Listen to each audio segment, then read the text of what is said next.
네, 안녕하세요. 투스텝 양벨입니다. 오늘 또, 금 가격이랑 은 가격이 막 하락하고 있는데, 최근에 이제 큰 하락이 있었다가 다시 회복을 하는가 싶더니 다시 한번 하락을 하는 모습이 나타나고 있어요. 그래서 이게 왜 그런지에 대해서 이야기 드리고, 그 다음에 약간의 전망에 관한 부분들도 이야기 드리도록 하겠습니다.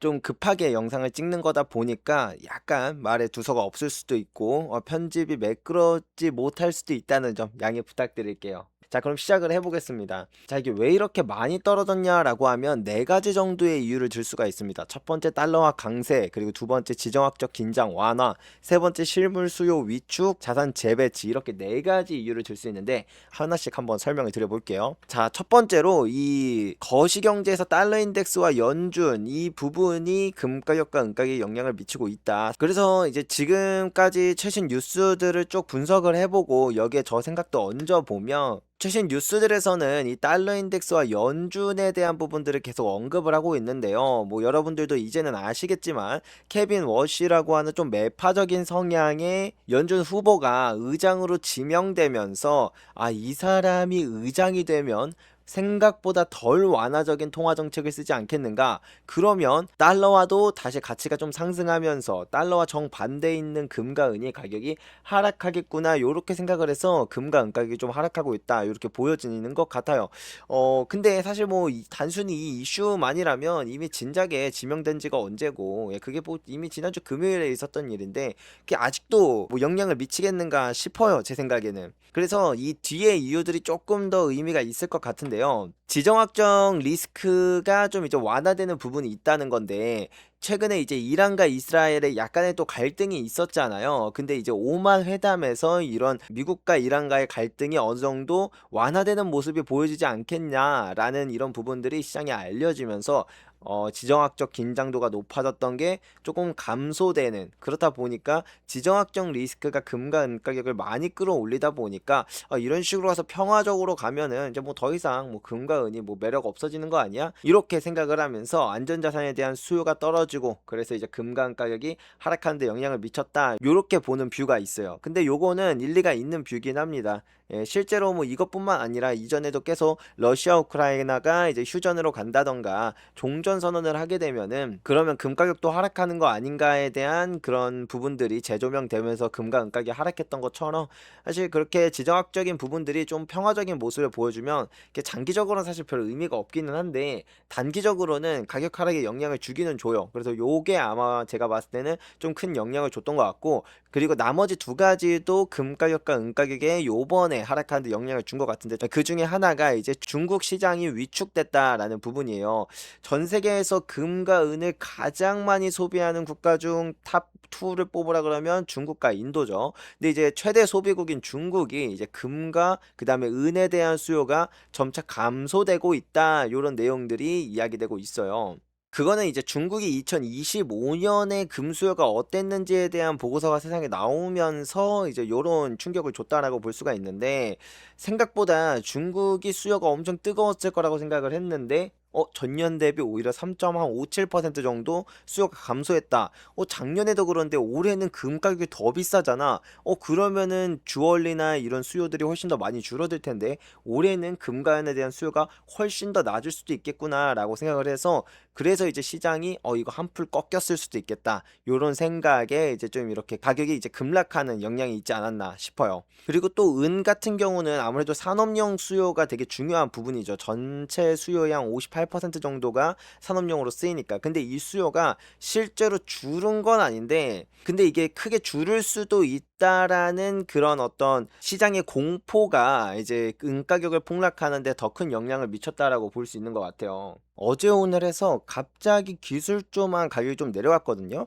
S&P 500이나 좀 전통적인 그런 이제 기업들 같은 경우에는 오히려 좀 상승을 했는데 나스닥만 하락을 하는 모습이 보여졌어요. 그게 이제 기술주에 대한 어떤 가격이 너무 고평가가 아니냐 요런 것들이 시장에 반영되면서 특히 이제 케빈 워시 같은 경우에 매파적 성향이다 보니까 뭔가 이런 고금리 그다음에 달러 강세 상황이 나타나면 이거는 기술주한테는 별로 안 좋은 거잖아. 차라리 좀 가치주로 약간 저평가되어 있고 꾸준히 수익을 내는 그런 기업들로 넘어가자라는 흐름이 나타나면서 기술주에 대한 그런 어떤 시장의 분위기가 많이 바뀌었어요. 잠깐 동안. 근데 이제 은은 이 AI 발전과 연관성이 되게 깊다 보니까 기술주의 하락이 이제 은 가격에도 어떤 영향을 미친 것 같다. 그래서 이제 은이 유독 더 변동성이 크게 이렇게 하락하는 모습이 보여지는 것 같다. 이렇게 시장에서는 바라보고 있는 것 같아요. 자, 다 좋아요. 뭐 들으면 달러 강세, 그럴 수 있죠. 달러 강세 그럴 수 있어요. 그리고 뭐 오만 회담 그럴 수 있습니다. 중국 시장 위축되는 거 그럴 수 있어요. 그 다음에 뭐 또 이제 기술주가 빠지면서 그 영향으로 은 가격도 하락했다. 그럴 수 있어요. 자, 근데 이제 이걸 하나하나 뜯어보자 이겁니다. 트럼프는요 올해 중간 선거가 있어요. 근데 중간 선거가 있는데 어차피 그 연준 의장의 지목은 대통령 권한이거든요. 근데 크리스토퍼 월러도 있고 케빈 헤셋도 있고 케빈 워시도 있고 이 세 명이 있는데 그 중에서도 가장 매파적인 성향이라고 생각하는 케빈 워시를 왜 굳이 트럼프가 뽑았을까요? 트럼프는 중간 선거 기간에 지지율을 올리기 위해서 재정 정책 당연히 완화적으로 할 거예요. 근데 이걸 뒷받침해주기 위해서 통화 정책도 완화적으로 하게끔 만들려고 그동안 얼마나 애를 썼어요. 리사 쿡 연준 이사 해임시키려고 하고요. 파월 의장도 형사 기소했었어요. 그렇게 완화적으로 하려고 하는 트럼프가 정말로 매파적인 통화 정책을 원해서 케빈 워시를 뽑았을까? 저는 아니라고 생각하거든요. 어쩌면 트럼프와의 어떤 모종의 커넥션이 있었을지 없었을지 뭐 모르지만 근데 트럼프가 생각했을 때 그 셋 중에 우리가 생각하는 생각과는 달리 오히려 케빈 워시가 훨씬 더 완화적인 통화 정책을 할 거라고 생각을 하거나 아니면 그 모종의 약속이 있었기 때문이라고 저는 생각을 해요. 이런 지명을 했던 게. 그리고 케빈 워시가 매파적인 성향이다 매파적인 성향이다 맨날 뉴스에서 떠들어대는데 사실 그렇지만도 않아요. 이 양반이 왜 매파적인 성향이라고 부르냐면 예전에 이제 그 2008년 글로벌 금융위기 때 벤 버냉키가 이제 양적 완화라는 통화 정책을 꺼내 들면서 이 새로운 카드를 써보자라고 했을 때 케빈 워시가 그거 별로 안 좋은 것 같다 이런 식으로 반대하는 식의 말을 했었거든요. 그래 놓고 막상 표 던진 걸 보면은 케빈 워시는 찬성표에 던졌어요. 그러니까 케빈 워시가 정말 진정으로 매파적인 성향이냐 하면 실제로 그렇지도 않고 그리고 만약에 그런 성향이라고 치더라도 트럼프가 왜 케빈 워시를 뽑았는가를 생각해 보면 우리가 두려워하고 시장이 공포에 떠는 것과는 다른 어떤 부분이 있을 거라고 생각을 해보는 게 맞겠죠. 그래서 시장은 너무 단기적으로만 생각을 하고 가격에 반영이 된 게 아닐까라고 개인적으로는 생각을 합니다. 그리고 이제 또 뭐 오만 회담 이런 것도 생각해 보죠. 지정학적 리스크 제가 자주 말씀드렸는데 일단 기본적으로 지정학적 리스크가 금 가격에 영향을 미치는 건 되게 단기적이에요. 대표적으로 예를 들어 볼까요? 러시아 우크라이나 전쟁 벌써 지금 몇 년째예요. 근데도 불구하고 러시아 우크라이나 전쟁 때문에 상승했던 그 상승분을 러시아 우크라이나 전쟁 발발하고 2개월 만에 다시 제자리로 갔어요. 그러니까 원래 이런 지정학적인 문제로 금 가격이 반응해서 오르는 건 아주 단기적으로만 가격에 영향을 미친다. 사실 장기적으로는 별 의미가 없어요. 근데 이런 지정학적인 리스크가 계속 커지면서 이 와중에 지금 새로운 패러다임이 바뀐 게 뭐죠? 그건 지정학적인 게 아니라 달러에 대한 부분이다. 베네수엘라 대통령 잡아오고 러시아의 외환보유고 동결하고 그다음에 뭐 스위프트 시스템에서 뭐 러시아 배제하고 이란 배제하고 북한 배제하고 베네수엘라 배제하고 이렇게 하는 것들 달러가 과연 안전자산으로서의 역할을 하고 있냐 하면은 정말 국가 입장에선 이것만큼 위험한 자산이 없는 거예요. 그렇기 때문에 이미 2000년도부터 탈달러화가 시작이 됐었잖아요. 2022년부터는 그 속도가 훨씬 더 빠르게 진행되고 있고 거기에 더불어서 세계는 이미 탈세계화로 간 지 꽤 됐어요. 2008년부터 시작했었거든요. 2018년에 트럼프 1기 때 훨씬 더 심해졌고 이제 와서 보면 뭔가 탈세계화가 새로운 패러다임으로 떠오르는 것 같지만 이 거대한 흐름은 꽤 옛날부터 진행됐던 거고 여기에 그냥 트럼프가 기름을 부은 것 뿐이다. 우리는 정말 큰 흐름에서 보면 거대한 사이클 자체가 달러에서 금으로 이동하고 있다라는 그런 흐름을 보고 있고 그리고 이 과정 가운데서 탈세계화라고 하는 이 과정 가운데서 지정학적인 문제는 앞으로도 계속 생길 거예요. 이게 완화된다고 해도 다른 거에서 어차피 또 생길 거예요. 너무 뻔하잖아요. 미국은 세계 경찰 안 하겠다 그러고 이권은 계속 나눠지고 달러는 무기화되고 앞으로 러시아, 우크라이나 같은 전쟁이 또 발생한다고 했을 때 과연 미국과 서방 국가들이 우크라이나 같은 그런 국가들을 지원해 줄 수 있을까요?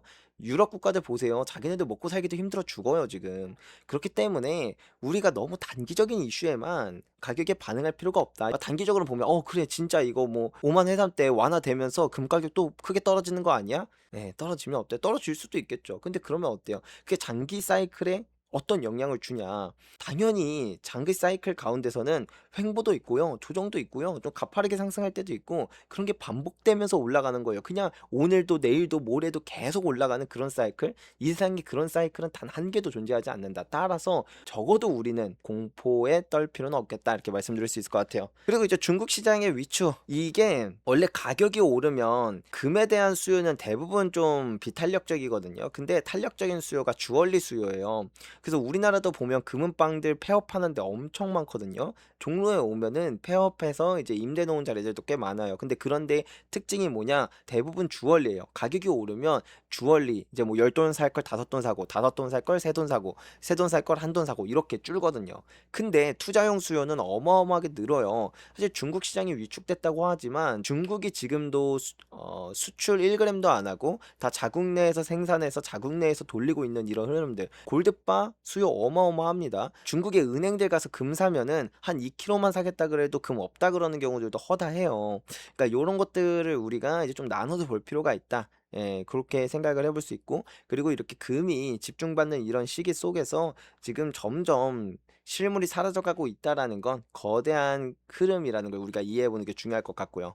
그리고 마지막으로 이제 이 산업용 수요에 대한 이야기를 드리면, 단기적으로 뭐 사람들의 생각은 맨날 바뀌거든요. 근데 그냥 이것만 보자 이거예요. 캐펙스 투자. 이 자본적 지출을 한번 보자 이거죠. 캐펙스 투자가 뭐냐? 말 그대로 AI 산업에 얼마나 돈을 때려받고 있냐 그거거든요. 계속 늘어요. 앞으로 훨씬 더 많이 늘 거예요. 특히 2026년이 진짜 많이 늘 걸로 예상이 되거든요. 내후년에도 그렇고 이 자본적 지출이라는 거는 어느 정도 가이드라인을 그려놓고 그 다음에 하기 때문에 막 크게 달라지지가 않아요.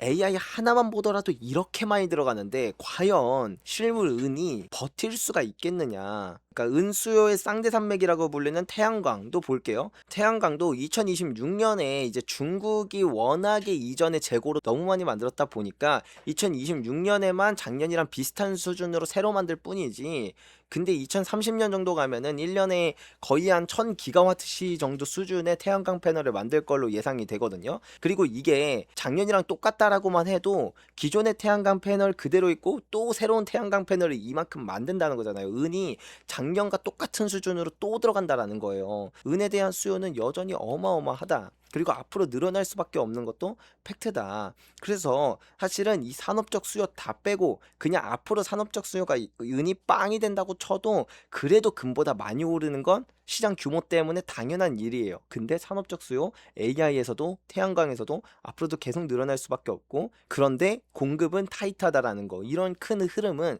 예나 지금이나 변하지 않는다. 변하는 건 뭐냐? 그냥 시장의 분위기, 시장의 어떤 단기적인 가격 흐름, 이것만 변하는 거고 큰 흐름은 잘 안 변한다. 그래서 우리는 처음에 투자했던 그 본질을 생각하면서 이 사이클이 어떻게 되고 있느냐를 보는 게 중요하지, 단기적으로 가격 뭐 5% 10% 내리는 거 별로 중요하지 않다. 가격이 큰 조정이 오는 게 원래 그렇다. 원래 이 금 사이클을 보면 보통 한 10년 정도의 사이클이 되잖아요. 이 사이클의 딱 중반부쯤에 이런 큰 조정이 늘 있어 왔어요. 예를 들면은 2002년부터 2011년의 상승 사이클에서 언제 조정 왔어요?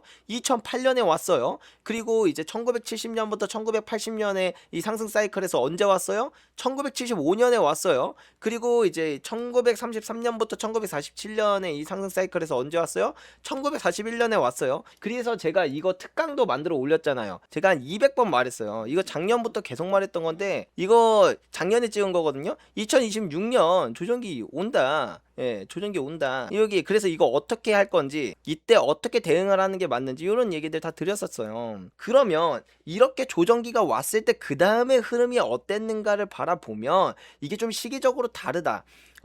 예를 들면 이렇게 조정기가 올 때 보통은 경기 침체를 동반하는 경우들이 좀 많거든요. 근데 이 가격이라는 건 경기 침체보다 좀 일찍 떨어져요. 그러니까 우리가 2008년 글로벌 금융위기 왔을 때 사실은 그 2년 전부터 가격이 계속 떨어지기 시작했거든요. 그리고 우리나라 IMF 1997년에 왔죠. 근데 주식시장 가격은 2년 전인 1995년부터 떨어지기 시작했어요.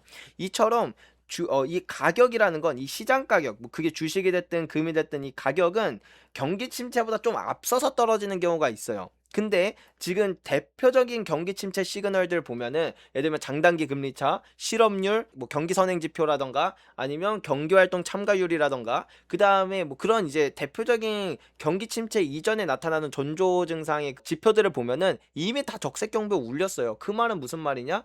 2026년에서 2027년 사이에 경기 침체 올 확률이 되게 높다. 그러면 가격은 언제 떨어져요? 그거보다 좀 일찍 떨어져요. 그래서 사실은 2026년에 중간 선거가 있어가지고 그래도 설마 2026년에 경기 침체가 시작이 되겠어? 라고 생각해서 아마도 금과 은의 조정기는 2026년에 올 거다. 왜냐? 경기 침체는 2026년을 건너뛰고 2027년에 올 확률이 높으니까 이제 그런 이야기들을 이제 강의에서 해요.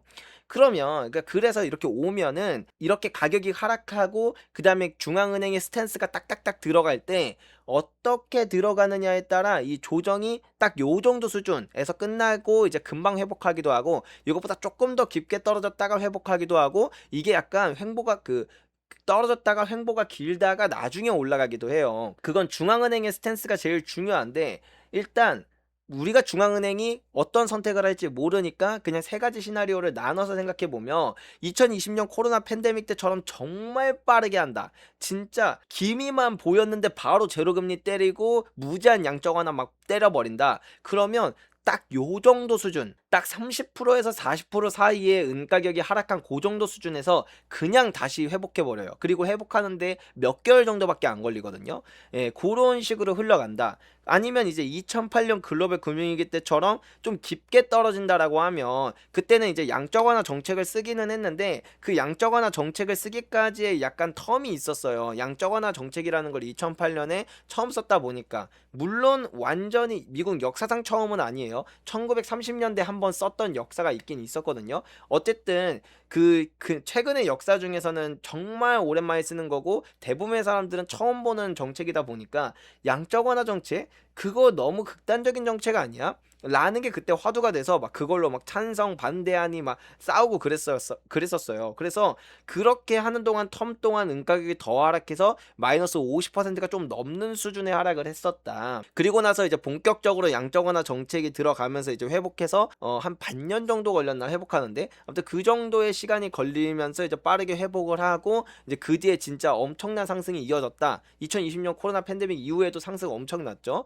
네, 그렇게 이어졌다라는 걸 알 수가 있고. 근데 이제 가장 워스트 시나리오는 1970년대 같은 조정기죠. 그때는 아무래도 인플레이션이 껴있는 부분들도 있고 하다 보니까 완전 적극적인 통화 정책을 하지는 않았어요. 예, 그래가지고 이게 은 가격이 거의 60% 정도까지 떨어지고 회복하는데 거의 한 2년 정도의 시간이 걸렸거든요. 그래서 그리고 그 이후 2년이 걸린 이후에 은의 상승이 진짜 미쳤죠. 예, 그래서 결론적으로 얘기하면 어떤 시나리오가 나올지는 모른다. 하지만 결론은 이 조정기가 끝난 뒤의 상승장은 우리가 진짜 단 한 번도 경험해보지 못한 그 정도의 상승률이 늘 찾아왔었다라는 걸 알 수가 있어요. 그래서 우리는 여기서 이제 말하고자 하는 가장 큰 요지는 뭐냐면 이 조정기가 자연스러운 흐름이다. 그리고 이 조정기가 왔다라는 건 이제 본격적인 상승장, 그러니까 상승기의 중반부를 간 너무 시점이구나라는 증거다. 그리고 세 번째 끝났을 때 아주 드라마틱한 상승을 한다. 라는 걸 우리가 이해하면 돼요. 사실 그 토요일에 은가격이랑 금가격이 좀 많이 떨어졌을 때 영상을 그때 찍었어요. 예, 그때 찍었는데 다만 영상을 만드는 과정 가운데서 대본도 써야 되고 편집도 해야 되고 이런 썸네일도 만들어야 되고 이런 과정들이 있다 보니까 영상이 실제로 업로드되는 데는 시간이 좀 걸려서 마치 좀 뒷북 같이 되긴 했는데 앞으로는 좀 이렇게 급박하게 상황이 벌어졌을 때는 좀 영상의 퀄리티가 별로여도 그냥 이렇게 좀 빨리 올리는 게 우리 구독자 여러분들께 도움이 되겠다 싶어서, 그래서 오늘은 이렇게 한번 해봤고, 괜찮으시다면 앞으로도 이렇게 급박한 일일 때는 이렇게 진행을 한번 해보도록 하겠습니다. 그리고 이제 pending 회원분들을 위해서, 그래서 우리가 지금 어떻게 금과 은을 사야 되냐, 이런 것들에 대해서 이야기 해보도록 하겠습니다.